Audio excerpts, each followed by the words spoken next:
Are you considering your first cichlid tank? Then you should watch this video because I've got some good tips for you based on a lot of hard-won experience and knowledge of doing it right and doing it wrong. And so let's get into what I would suggest if I was starting a very first cichlid tank. Cichlids are real popular in the hobby because they provide so much color and variety in their shape, in their behavior.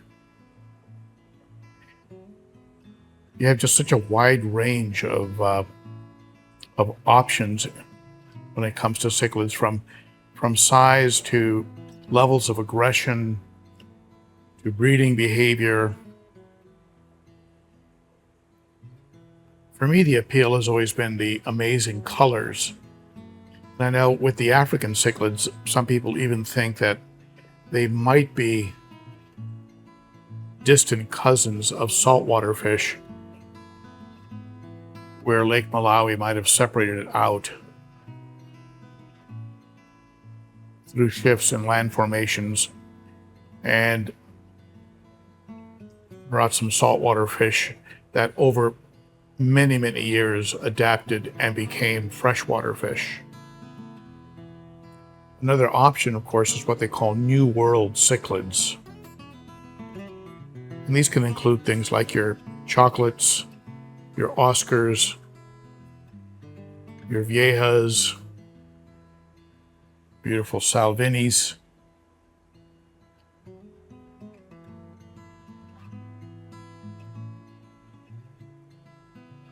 even beautiful discus fish are cichlids. And just like your angelfish are a cichlid, but they're no angel. Cichlids do have wiring for being territorial and a little aggressive streak in them. I'm even starting to see some marks on some of these cichlids where they're going after each other a little bit as they're getting older and more territorial. So they are a bit of a more aggressive fish, and that's a little bit of the price you pay for having these types of colors. So one of the points I would consider before getting into cichlids is what is coming out of your tap, because you don't want to necessarily have to be what I call chasing pH or using chemicals and things on a regular basis to try and adjust pH. If you can work with the pH coming out of your tap, that's going to be easier. Now, if you have a very high pH coming out of your tap, then these might be the better option for you. They like to be around 8.0, maybe even a little higher, certainly above 7.5. So if that's coming out of your tap, you have hard, high pH water, African cichlids might be your better choice. If your pH is a bit lower, let's say in the 7.5 realm, somewhere in there, South and Central Americans would be a better way to go, since they prefer their pH a little bit more acidic, a little bit lower, and certainly working from the tap forward is a good approach in selecting the type of fish you're going to end up with. The other consideration that you have to have is how much space do I have available? Because if you're going to be working with cichlids, you're going to need a lot of room, a big tank ultimately, whether it's African cichlids or some of your bigger South Americans. Now, there are smaller options. For example, with the South Americans, you could go with rams. You can go with your smaller types of cichlids. Crebensis, I believe, are a choice. There are other options that don't get enormous like your Oscars. So that is an option that would keep the footprint of the aquarium that you're going to ultimately have smaller, in the realm of maybe 55 to 75 gallons. But if you want to get into some of the big boys, like your, like your trouts and your sand divers, your buccochromis varieties, your hawks in the African type of cichlid, certainly your Oscars, your Viejas, right? Fish like that in the South Central American New World cichlids, you're going to need upwards of 125 gallons. Not at first, but over time, you're going to have to get into that size. Certainly with discus, you're going to need to get into that size. Why? Because they get the size of dinner plates, and also they do better with more swim space, with the territorial instincts are going to be working in your favor if they have a bigger piece of real estate to work with. And you have to take into consideration your budget. If you have a big budget, then a big aquarium like this 300-gallon or the 210 that I have the South and Central Americans in, that's more realistic, because you're going to be putting out probably in the realm of 1,000 plus to get the aquarium, the stand, the substrate, the decor, and things of that nature all put together, and the filtration. If you're going with a sump, if you're going with canisters, you're going to need heaters, and the filtering and the heating of the larger aquariums and the ongoing energy costs are going to be higher. I mean, that's just a reality. So budget and the available space that you have in your home, all these are the considerations that you have to keep in mind. A tank with maybe some rams, some angelfish, fish like that is going to be a smaller footprint. You can work with maybe a 4-foot by 18-inch footprint. So you'll be okay. 75 gallons, you can top out around there. You start getting into some of these bigger fish, you're going to need 6 feet across, 7 feet across, 3 feet or so from the wall. So you have to have a pretty dedicated space, and you're going to have a floor that can handle that kind of weight. So it's not going to necessarily go in a second floor bedroom or something like that, unless it's against a supporting wall or over some beams. Again, these are things you have to keep in mind or consider. I encourage you to get into cichlids because they're absolutely amazing as fish, but go into it smartly. What about tank mates? What fish are going to get along? Do some research in that area. In this case, I've got all what you would call haplochromis. I'm not mixing them with peacocks. I'm not putting in Mabuna. If you're going to start a Mabuna tank, you're going to have a lot of rock work, because they love their caves. They like to hang around and redecorate around the bottom a lot. If you're going to have these types of open water type fish, you're going to have a lot of swim space, because they like to go back and forth, as you can see with this buccochromis norditania that never stops moving, and its cousin, the rhodesiae yellow. I also have a spectabilis in here. These buccochromis, they never stop moving. They're open water fish, like a trout. They're open water fish.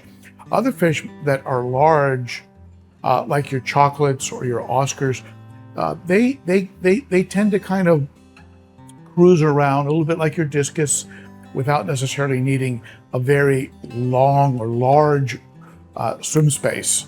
So again, when you're thinking of tank mates, when you're thinking of size of the aquarium, is it an open water swimmer? Is it a bottom dweller? Is it a mid tank? Is it a top of tank dweller? All these are thoughts and considerations that you have to, keep in mind when setting up that first tank. Now, if I was setting up my first cichlid tank and I had, let's say, 7.8 to 8.3 pH coming out of the tap, I'd go with African cichlids. If I had limited space, I'd maybe go with a peacock tank and pick them up small, let them grow up together, perhaps a flavescent, a bicolor 500, a ruby red, a Benga sunshine, these are some of the fish that are my favorite, a red shoulder, and let them let them grow up together, and hopefully, pick up like 3 of each, and over time just kind of pick out the showstoppers, and end up with a tank, a male tank. Now, if you include females in a cichlid tank, and I believe that it'd be the same with your South and Centrals, you're going to get different kinds of behavior. You're going to get what are called breeding colors. So the colors are going to be more spectacular, but there's going to be more territorial disputes. There's going to be more antagonism. So in this case, I've got this is an all male tank. These are all male African cichlids. And some people say, well, gee, that doesn't occur in nature. That's not natural. I get it, but it does prevent a lot of fights and a lot of aggression. Maybe I'm not seeing the maximum color that I could be seeing if I had females in there. That's true. And if you do get females, even with your live bears, you probably want to get 2 or 3 females for every male, because the males can be a bit relentless in their pursuit of the females, and can sometimes wear the females down to where they get disease or die or something like that. In my case, I've gone with an all-male hat tank. A lot of moving parts, but in my first tank, I'd probably start with a 55 and grow out small peacocks, and then plan to put them eventually into a 125 or a 210. Now, if I wanted to go the South American route and I had a small footprint, you could go with Salvinis. Don't get that big. Your Geos are beautiful. They don't get that big. Maybe even some Severums, and maybe ultimately work up to a 75-gallon. That would work. If you want Oscars, if you want Viejas, you're going to end up in a 125, 150, 210. But as a first tank, maybe some Rams, maybe some Nicaraguas, maybe a Salvini. They can be kind of nippy. Mine's kind of mellow, but she did have some moments there. And I'm sure if I had a male in there, it would be a different story. A lot of ways to go, certainly, but these are some main considerations I would have initially in starting up a first tank. Have lots of water turnover. Cichlids tend to be big eaters and messy fish.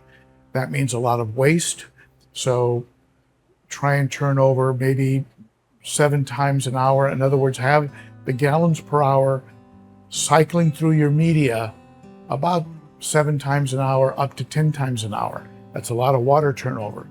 Now, you're going to have to set that up in a way that if you have something like discus or angels, is not blowing the fish around the aquarium, because your larger flat fish don't like to be pushed around. So in my case, like if my discus, I have hang on back. These don't create a lot of water current, right? So, but in my bigger tanks, I've got pumps in the sump, and those pumps are pumping out a lot of water pressure. So, but they're set up in a way that kind of runs along the back of the tank, so it doesn't really create a lot of push in the aquarium. So, a lot of moving parts. If you have specific questions about the setting up of a cichlid tank, ask them in the comments below. I try to get to as many comments as I can, and I'll be happy to help you any way I can. I've certainly made a lot of the mistakes that beginners make, mixing wrong fish together, not moving fast enough into a bigger tank, mixing males and females, and I've made all the mistakes that new cichlid keepers can make.